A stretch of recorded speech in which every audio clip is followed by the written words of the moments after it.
Il y a 13 ans, Claude Tartas est accosté par une jeune femme portant un foulard. Depuis, il apporte un soutien sans faille à la résistance iranienne. Convaincu de leur pacifisme, l'homme de 78 ans a rencontré un bon nombre d'opposants. Il réside en effet à Auvers-sur-Oise, là où des centaines d'entre eux avaient été arrêtés par la DST.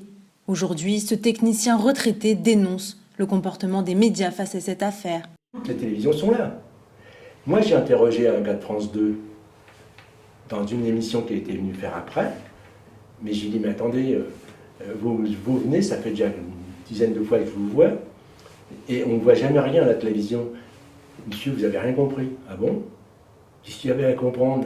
Monsieur, on a les images. Le jour qu'il faudra les sortir, on les aura. Mais on n'est pas obligé de les sortir, mais on est là pour le vent tourne. On a eu le printemps tunisien, on a eu des printemps partout, on a eu la Libye, on a eu la Syrie, on a vu tous les résistants ou les opposants défiler dans toutes les télévisions.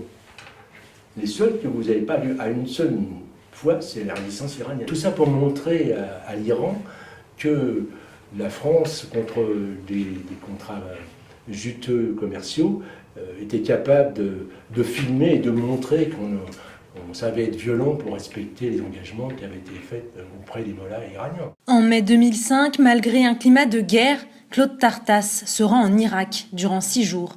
Accompagné de quelques voisins, il visite le camp d'Ashraf, où sont installés plus de 4000 moudjahidines du peuple. Une visite qui lui a été proposée par un grand leader de la résistance, Mariam Rajavi.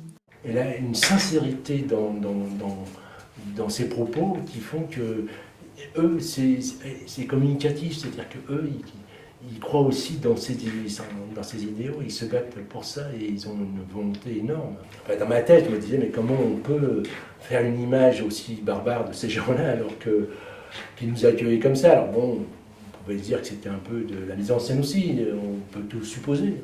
En 2003, Mariam Rajavi est à son tour arrêtée.